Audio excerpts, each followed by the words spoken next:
of volatility and discuss how economies can navigate disruption to rebuild trust and collaboration in a fractured world. But we're going to do something a little bit different here. On your tables and on your chairs, you'll find two cards, one red card and one green card, because we're going to get you all involved over here. And I'm going to ask you a couple of questions here, and you're going to vote. You're going to show us how you're going to vote. The first question is globalization over? Is globalization over? If you think so, obviously put your red card. If you think it isn't over, put up your green card. So is globalization over? This means yes, it's over. No, it means it's over. Even I'm getting confused. Here you go. I'm aging. I need to be in this session. Okay, it's not over. So that, I would say, keep them up, keep them up, keep them up. We need a good picture over here. Well, they would love to see this over in the West. The vast majority of you thinks that globalization meaningfully on shared challenges. Yes, green, red, no. Can the US and China still cooperate meaningfully on shared challenges? Good, so I still have a job, thank you. Okay, let's jump into the first question over here. Welcome to all of you. Thank you for being with us here in Hong Kong.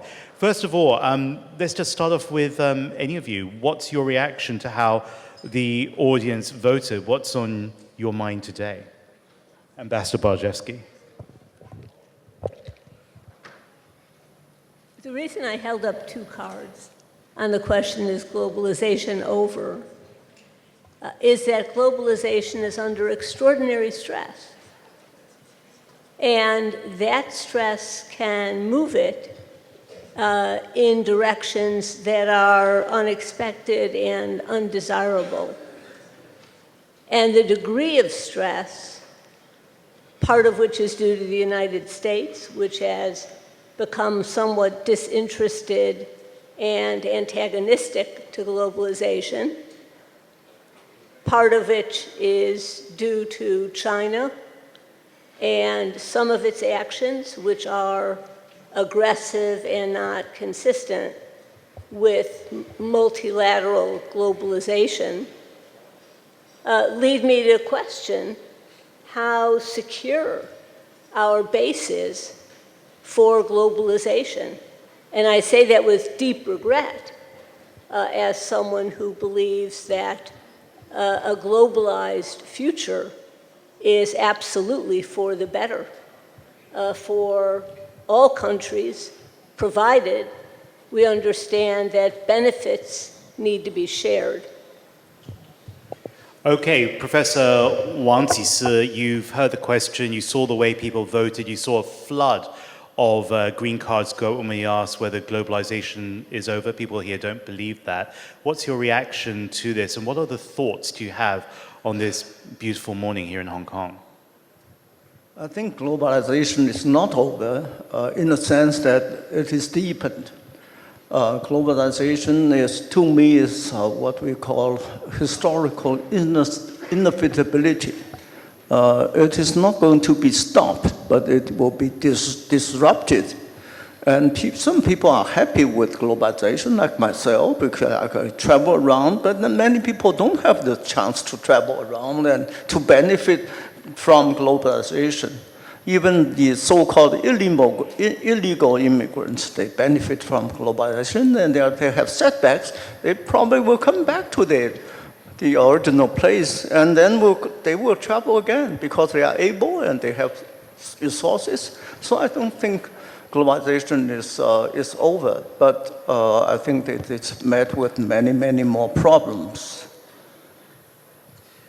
Ambassador Rao, we bring you in because you're neither from the US nor from China, but you work heavily and influentially in both.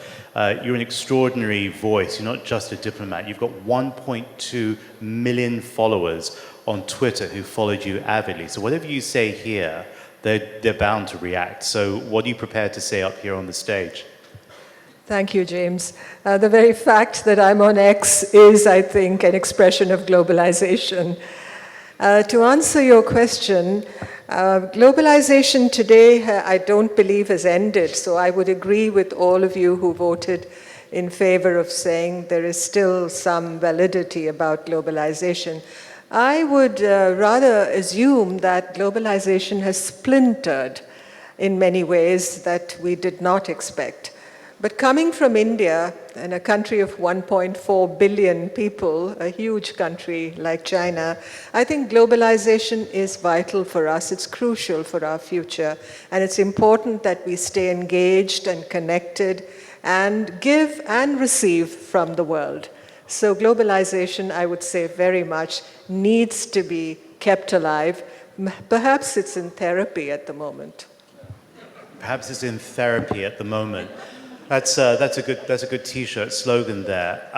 Ambassador Barshefsky, we also saw people overwhelmingly vote that China and the United States, Chinese and Americans can still work together meaningfully. Now, we've all made the commitment to be here in this room, so we know that the people here are committed to working meaningfully together. But what about the people outside? Because from de-risking, self-reliance, strategic independence, can these approaches coexist, or are we simply heading into a world of competing blocks where they're jarring against each other? I think all of the pieces that you just enumerated are all the same thing. Self-reliance and so on.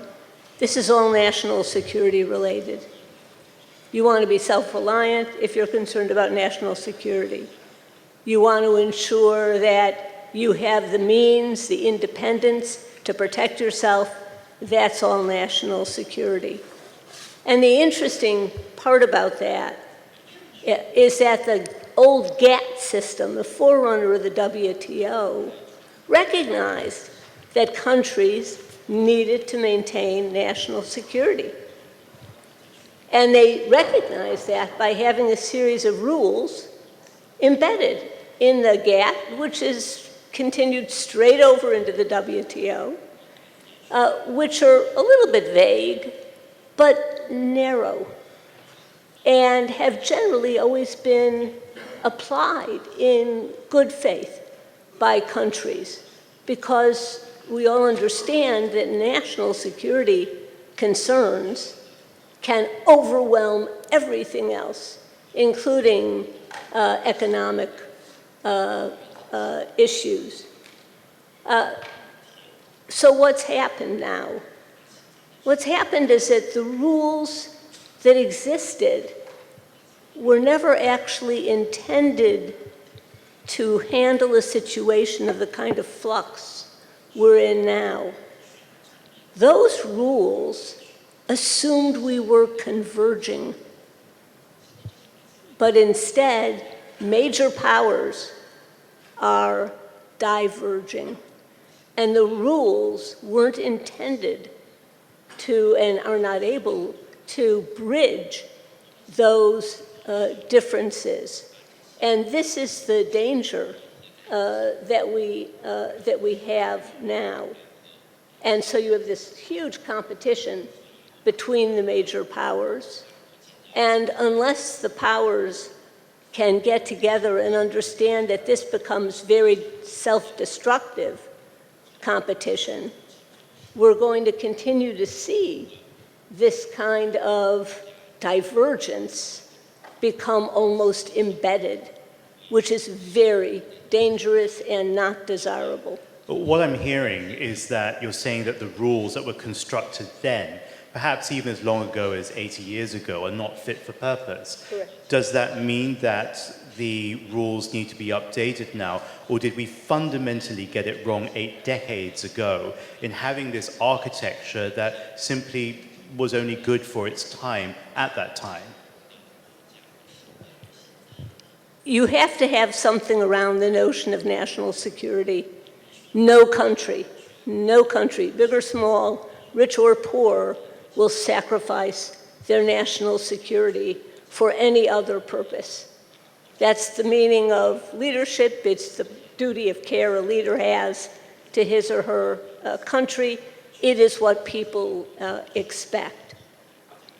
what you can try to do, which I think is what the US and China have now done between the presidents, is at least place a tactical floor underneath some of this divergence, and then slowly work on the strategic reasons that there's a kind of negative spiral going on.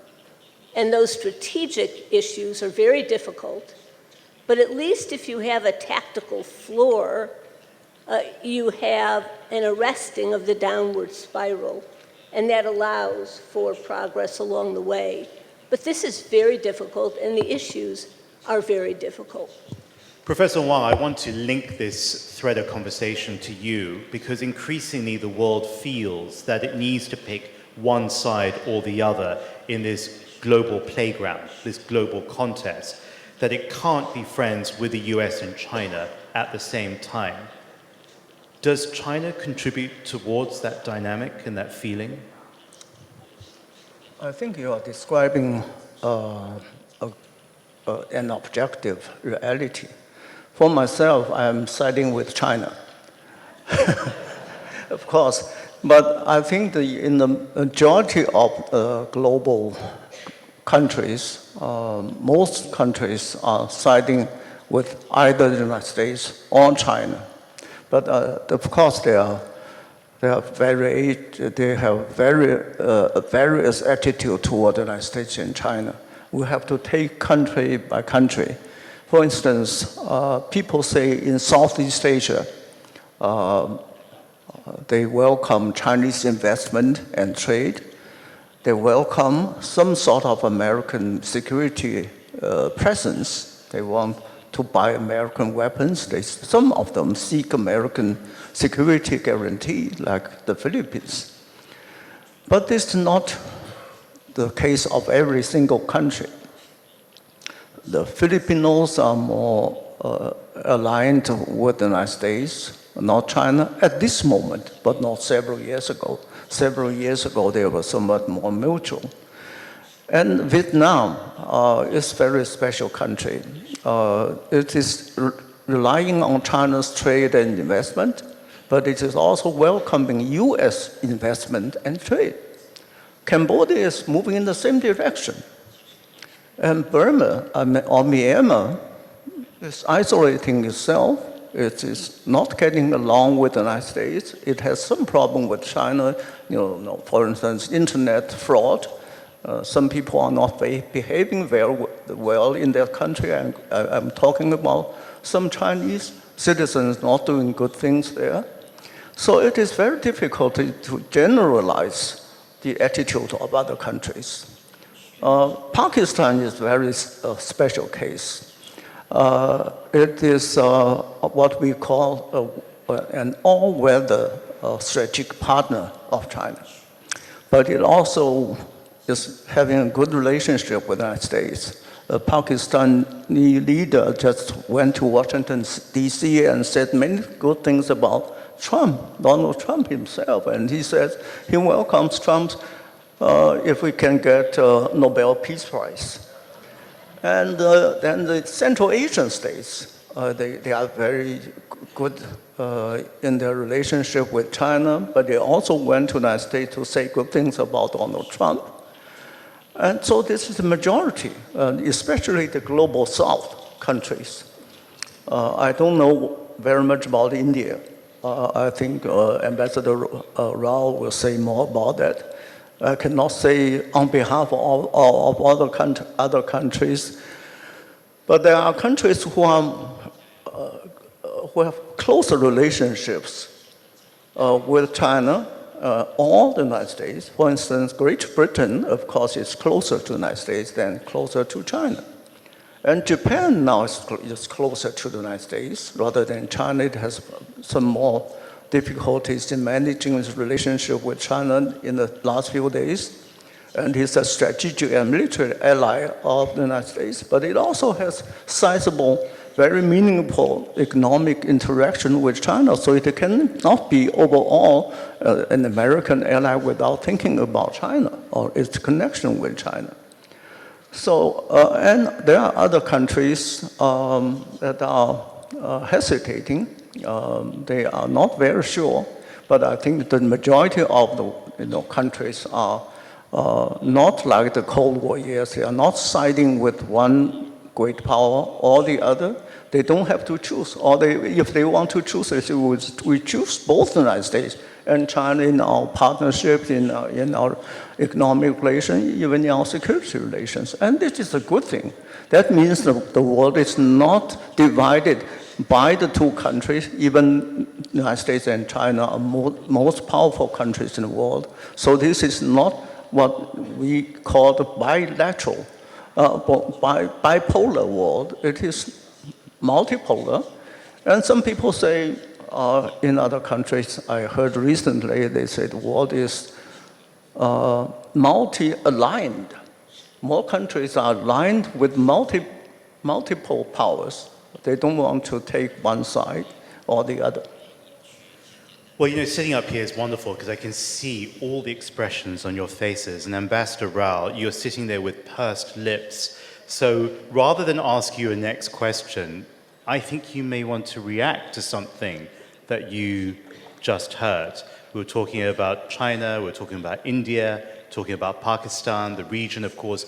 You served across the region in very volatile and violent parts, like Sri Lanka as well. Perhaps you want to react to that first before I come to you.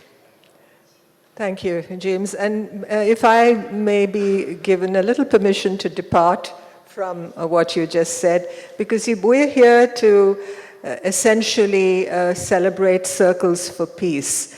And this morning I was reflecting on how we might express that in India in terms of our tradition. And as you know, Sanskrit is a very ancient language.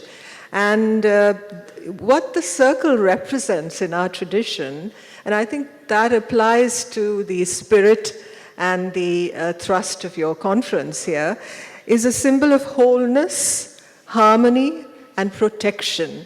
I think protection is also very, very crucial as we look at the geopolitical situation today, which is so fractured and so full of, I've been saying, whiplash kind of diplomacy when it comes to relations between nations. And I'm sitting here next to the representatives of two countries that are very vital for India's national interest. With the United States, we have an indispensable partnership, a very close partnership, a strategic partnership. Never mind, that we've had wind and rain in this relationship in the last few months, but the fact is that the basic structure of it is strong. The foundations, the airframe, as I've been saying, is strong. And with China, very, very vital and crucial neighbor for us. We share a common border. You spoke about the hump today, and we listened to, Mr. Moore, the last surviving member of the Flying Tigers. And, when you speak of the hump and the flights across the Himalayas are what bind India and China together. And when we speak of those flights that took place during World War II, it's often forgotten that Indian labor was the backbone of the hump, the flights.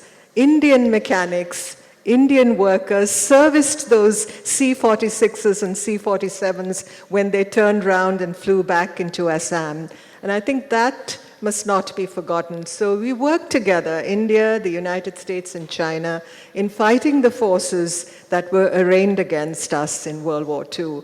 So there is this connection. I think that connection, despite the difficulties and the complexities in relations between India and China today, particularly. I think, when I look back at the history of this relationship, and we're here not only to look at the present, but we must also understand the past if we are to welcome the future.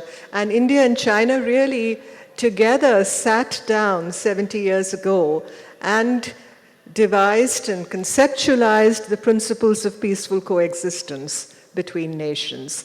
And today, when we speak of strategic autonomy and we speak of multipolarity, I think peaceful coexistence is really the backbone for relations between nations. So multi-alignment, multipolarity and strategic autonomy. These are all terms that get bandied around. But I think what it basically boils down to, yes, we want to preserve our national interest and national security, but it's very important to maintain stability, balance, restraint, and responsibility in relations between nations. Well, you are a participant in peace building in a really unique way. Not only, as I said, you worked in Sri Lanka as High Commissioner when there was a lot of fighting continuing at that time, but also you are the founder in this new part of your life of the South Asian Symphony. You run a series of concerts called Peace Notes, which gathers South Asian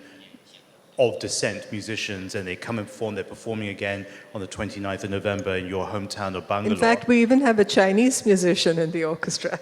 Oh, you do? But, and lots of Americans. Lots of Americans, and one who performed at the White House at a presidential inauguration. But that said, you did talk about the wind and rain in the last couple of months under the Modi government. Increasingly, there is intense competition between China and the US. How does a very important country like India avoid being forced into a binary black and white choice?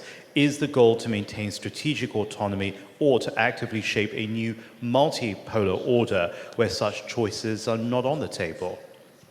You're right. The world order is really fraying at the edges today.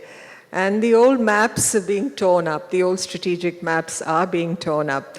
And where does it place a country like India and the rest of the region? I always say, I've been saying that. I wrote a piece for Foreign Affairs recently where I classified India as a liminal country. We exist in a sphere of liminality. We're a threshold country, very much like what the United States was in the concluding decades of the 19th century. We're emerging. We don't want to take sides at the moment, but we want, as I said, stability and balance because we have to pursue our goals of development. And as we pursue those goals of development, it's very important for us that the world stays globalized, that borders stay open, not closed. Our minds must not be closed either, because if we have to attain those goals that we've set for ourselves in the future, we do need, even if it's competitive coexistence between countries, we do not want conflict. We don't want a hot peace or a cold war. That's where we stand. And my own experience from my life in diplomacy, I served in, as you said, very difficult assignments, both in our region. I was ambassador to China and then to the United States and as foreign secretary. I've seen the way relationships evolve, where they deteriorate overnight. We have, yes, you mentioned Pakistan. We have a very difficult relationship with Pakistan. It's almost, I always say, like it's a civil war because we were one country, one people at one time, and now we're divided. And it's like the Montagues and the Capulets in many ways because, we continue to fight. It's very different, that India-Pakistan relationship, very different from the India-China relationship. We fought a war with China, but it's not the same as what exists between India and Pakistan. With China, I believe there is a great scope for dialogue between our two countries, for building common ground, even as we reserve our differences. So the scope is enormous. And with the United States, of course, what can I say? I mean, two democracies, two of the world's largest democracies, vibrant democracies. There is a people bridge between our two countries. So that makes the relationship very, very important for us. Well, here's a question for all of you here. The future is also about who controls technology, data, and digital infrastructure. Are we heading towards a world where Chinese phones don't work with American software, where countries must choose between incompatible technology systems? And what does that really mean for all of us here?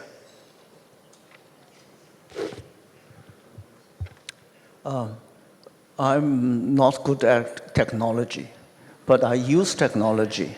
I use my cell phone. Several years ago, maybe about 10 years ago, when I traveled to the United States, people warned me, say, you cannot bring your Huawei cell phone to the US because it could not be used there or it would have some other problems. But actually, I brought it to the United States, not the same design, but an older type. But it worked. It worked wonderfully. But there's one thing I cannot control, that is I cannot use, even now, to call a Weibo in the United States. So I brought 2 cell phones to the United States, one Xiaomi and one Huawei, and they both work wonderfully. So then, in a few years, I began to use AI, and it also works wonderfully. And I have very interesting stories to tell you. I use ChatGPT, and I use that very often in my research. And I have Chinese and English devices. And recently, I asked ChatGPT some questions about the US-China relationship or China's foreign relations. And the Chinese answer, I mean, if I use the Chinese language, I enter the question, for instance, can we deal with the United States when it is making our life difficult? It says something neutral, something more objective, but it also says to me that China should resist unreasonable American costs on China's competition with the United States, advising me to be a good Chinese citizen. But if I enter the English version, it is more objective and it is more westernized in its answers to me. So it is very interesting, and I don't think technology can change that much. I think it can, I don't know, but I think Huawei is very popular in Africa, in the Middle East, especially in South Africa and other countries. The United States has also been technologically very advanced in those areas. Technically, I believe there can be 2 different systems, but socially and economically and politically, these divisions are not advisable. So I think that we still can live in this globalizing world with some confidence that I can use the phone here and there, everywhere when I travel. Ambassador Barshefsky, what's your take on this? Because we seem to be traveling in 2 parallel tracks. They both exist, they're both a reality. You've got X, you've got TikTok, and even TikTok and Douyin are the same but different. Right. And they rarely meet these 2 worlds. But the common destination is quite risky and dangerous at the same time. First of all, if I could just make a comment on the prior conversation, which is, my fervent hope is that countries around the world do not choose between the United States and China. I think that leads to an absolute bifurcation of the world, which I think is extremely dangerous. I think it enhances hegemonic power, the 2 hegemons being the US and China. And I think that, in turn, could cater to the US and China's worst instincts, not their best instincts. So my hope is that countries do not choose, and indeed follow the observation made by one world leader, which is, why choose? We can extract benefits from both. So I hope that that governs the situation. I think on technology, the most interesting aspect to me is the AI race, which is to say there are 2 ways to think about technology. One is platform adoption, right? Windows is a platform, iOS is a platform, Huawei's system is a platform, and so on. Platform adoption. And for platform adoption, you need really good technology, you need distribution, and you need scale. And then you benefit from scale economics, and this feeds on itself. Technologies are sticky. I'm an Apple user. I couldn't think of using anything else. You just stay with the one that you've been using. You stay with your platform of choice. So that's one way to think about it. The other way to think about it is more the US view. Things have to be perfected first before they're deployed. So China's busy deploying AI around the world. The US is spending, in my view, unfortunately, more time perfecting its AI model before it's really ready for wide-scale adoption and use. And that then means different platforms, and it means a different degree of penetration around the world. All of these technologies can be made interoperable. It used to be if you had an Apple phone, you couldn't get Gmail, you couldn't get Google Mail. It had to be made interoperable for the two systems to work together, which is what consumers and thankfully the regulators demanded. But the question is one of will. Would Chinese AI work in the United States? Would US AI and a different platform, because it will be a different platform, work in China and in countries that adopted it? And when you think about this kind of technological bifurcation, you have to think about what's lost.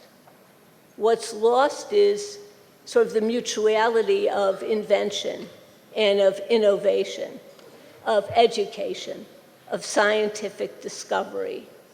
What's lost is progress on an absolutely grand and global scale because of these competing interoperable systems. What's lost is solutions to global problems. And what's enhanced is the very divisions you would want to avoid with some facts here and alternative facts there. This is not conducive to globalization, and it's not conducive to the building of trust. Ambassador Rao? I'll be brief. I think technology adds another area of complication to the geopolitical situation today. And technological nationalism definitely complicates geopolitical divisions. So there's really a kind of new kind of iron curtain that is dropping before us in the field of technology. And you're looking at incompatible digital ecosystems around the world today, separate AI regimes, and separate payment systems, you name it. And Asia, here in Asia, we stand to lose, I think, more than any other region because of these divisions. I'm talking of the rest of Asia, not just China and the United States. So we need more, if I may use a word that may not exactly be politically correct today, we need more interoperability in many of these areas for the good of the people. And not to sacrifice digital sovereignty, certainly not. But I was thinking of a few areas in which India, China, and the United States could really cooperate when it comes to digital diplomacy and digital cooperation. Think of health. Think of India, China, and the United States building a medical Silk Road just for health. Health to help the people, health for the people, literally by the people. And a digital economy. Each of our countries has a specialty in each field. For instance, India, like China, has built an enormous digital public infrastructure today, which covers the whole country. The US leads with cloud systems and deep tech innovation, and China has scale, it has hardware, it has super efficient e-commerce systems. So I think that's an area where we should look at cooperation. And then agriculture, because we're talking of climate here, climate resilient agriculture, all that we can do, soil carbon mapping, precision irrigation, drones, sensors, supply chain connectivity, early warning systems for droughts and pestilence. So essentially, I think when we are talking of geopolitics today, something we're not perhaps focusing on enough is human well-being. Okay. I want to touch very briefly as our time wraps up here, very briefly, and then Professor Wang, but first Ambassador Barshefsky. Both leaders promote strong visions for their countries to succeed. Nothing wrong with that. Of course they should. President Trump says, make America great again, while President Xi talks about the great rejuvenation of the Chinese nation. Based on the tone and outcomes of the Busan Summit in South Korea, can these parallel goals serve as a foundation for peaceful existence, or will this simply intensify zero-sum competition?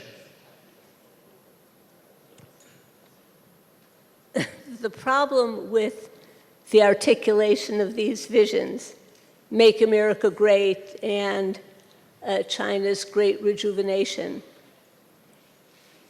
and I'm speaking very honestly now, in the minds of the leaders would necessitate a lack of success by the other in achieving its vision. I think for China, part of the rejuvenation is, as Xi Jinping has said, the East is rising, the West is declining. And by West, he's largely speaking of the United States. When Donald Trump says, make America great again, he's really saying in part, we have to push China aside in order to help make America great again. We have to win over China to make America great again. So when you have these slogans reinforced constantly, each of which presuppose success against the other, you're really not doing too much to bring about a stable, secure, mutual peace. You're looking at something very different. You're looking at a bit of a different kind of world. The IMF came out with a very interesting report that basically said, you know, the world seems to be moving into blocks. And these blocks are geopolitically aligned. China, Russia, some others, part of the global South bloc, US, Europe, Japan, some others, part of a bloc, and then India, the non-aligned bloc, which will be under constant pressure. And so Make America Great Again somehow feeds into this notion of blocs or spheres of influence. China's rejuvenation, China's leadership, East is rising, feeds into something similar on its side. The way you frame a country's goals has to be really thought through carefully. And the implication of those goals has to be thought through carefully. If, as we all have, you define the US-China relationship as competition, and that competition suffuses every aspect of the relationship, which it does. It suffuses security, technology, it suffuses every single aspect, economic, national security, defense. If that's the framing, if that's how you conceive the relationship, then what you're saying is that my win is your loss, zero sum. It makes cooperation almost impossible, because anything you would cooperate on, global health, for example, that leads to biotech discoveries. Who gets that IP? Who owns it? Why should I cooperate? You may end up with what I invented. So how you frame an aspiration, how you think about your aspirations, really needs to be carefully construed. I'm not a big fan of sloganeering for that reason. Words have consequences, and words convey concepts which in a broader sense may not have been what you either wanted to convey or should have conveyed if you're looking at the issue of peace. I want to end with a little bit more on the Busan Summit. You know, we have a knack here at this forum, even though we take place every November, of just catching the right moment. So last year, we were the first bilateral event globally to take place after the US presidential election, 10 days after. This time, some 10 days after the Busan Summit. So Professor Wang, to wrap this up, to what extent can the pragmatic outcomes of Busan between such as tariff suspensions and the resumptions of high-level dialogue contribute to more durable stability in US-China ties? I think the Busan Summit was a very good occasion and very encouraging. But I also want to emphasize that it was not so much well prepared in the last few days. I mean, that they did not agree to meet each other in Busan until a few days ago. So it wasn't, to me, it was important, it was encouraging, they can say many good words about the meeting, but I don't think it's a watershed moment for the bilateral relationship. It paves the way for a better relationship in the future, especially if they agreed that Trump will make a visit to China earlier next year, followed by Xi Jinping's visit to the United States. These are very encouraging things. But in between, there are many things that could happen. For instance, there could be some undesirable and unexpected conflict in the South China Sea or in Taiwan or even China with Japan and other things. There are midterm elections in the United States that could erupt some things in the US. And there are also economic and social problems around the world, including in China. So I describe the bilateral relationship with the United States and China in 4 features. First, a low intensity conflict. There is conflict, but there's low intensity. There's no military conflict. The second is low-level engagement. Our level of engagement today is very high level, but ordinarily we don't have very frequent visits between the two countries at higher levels. The third one is limited cooperation. That is not comprehensive all-round cooperation, it's limited cooperation. And finally, it is a managed competition, not a zero-sum game competition. Actually, when you ask the question, I think the peaceful coexistence and competition, or strategic competition, are not mutually exclusive. I think we can still live in peace, but we have some very serious competition between the two countries, and that might be good to some people. And it's not a zero-sum game, but in China we hear very often that China is rising up, the United States is declining, or the Western world is declining and the Eastern world is rising. I don't like these phrases. Honestly, in this setting, I would say both the United States and China are rising powers. If you compare US today with Japan and Europe and some other Western countries, it is a rising power. And China's rising power definitely. So both countries are rising up in different fashions, in different ways, and even in different directions. But we have to cooperate. We have to deal with each other in a more meaningful and cooperative way. We're grateful to each one of you for being with here, and in so doing, establishing a tone, a narrative, many thoughts that are going to feed us through the rest of our forum together. Professor Wang Jisi, Ambassador Barshefsky, and Ambassador Rao, we're going to take very much the wonderful idea, but also substantive idea that you've given us on a health Silk Road as a possible concept to explore and work on for the US, China, and India. Thank you all very much indeed.